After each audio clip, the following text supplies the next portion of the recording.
ৰাষ্ট্ৰীয় নাগৰিকপঞ্জীক লৈ ৰাজনীতিৰ অন্ত নাই। কংগ্ৰেছৰ মতে তেওঁলোকৰ দিনত আৰম্ভ হৈছিল নাগৰিকপঞ্জী উন্নীতকৰণৰ কাম।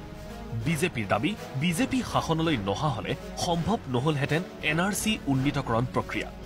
কিন্তু দাবী যিয়েই যি নকৰক কিয় বৰ্তমানৰ NRCৰ গতি এক কোহেলিকা মাথো। ৰাজ্যবাসীৰ দীৰ্ঘদিনীয়া দাবী আৰু আশাত যে চেঁচা পানী পৰিব সেয়া নিশ্চিত হল ৰাজ্য চৰকাৰৰ শেহতীয়া শপতনামাত। ৰাজ্যৰ মুখ্য সচিব আলোক কুমাৰে উল্লেখ কৰা মতে বিদেশী চিনাক্তকৰণৰ বাবে 1000খন নতুন বিদেশী ন্যায়াধিকৰণ স্থাপন কৰিব ৰাজ্য চৰকাৰে। NRCত নাম বাদ পৰা লোকৰ গোচৰ চলিব এই ন্যায়াধিকৰণত। কিন্তু এয়া সম্ভৱনে? 1000খন ন্যায়াধিকৰণত চৰকাৰে নতুনকৈ নিযুক্তি দিব লাগিব 1000জন নতুন ন্যায়াধীশ।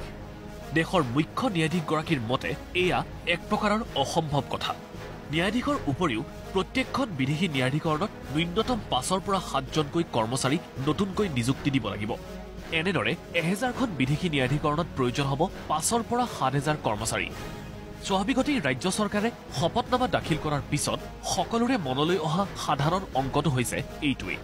কিন্তু তাতোকৈ বহু ডাঙৰ অথচ ভয়ংকৰ সত্য এটা লুকাই আছে ৰাজ্য চৰকাৰৰ শপতনামাত, যিটো বুজি উঠিলে আপোনাৰ চকু কপালত উঠিব।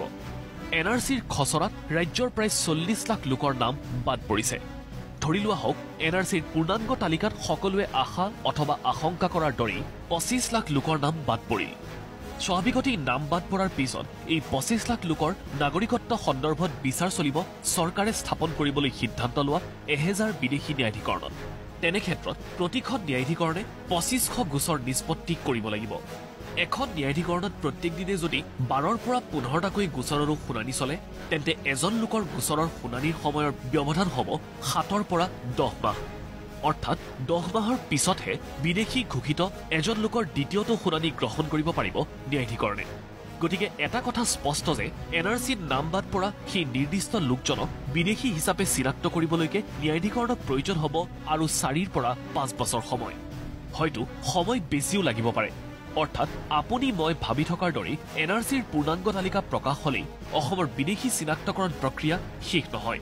আমি ধৰি লোৱা সংখ্যামতেই যদি NRCৰ তালিকাৰ পৰা নাম বাদ পৰে তেন্তে অনাগত 5 বছৰলৈকে অসমৰ বিদেশী চিনাক্ত নহবই।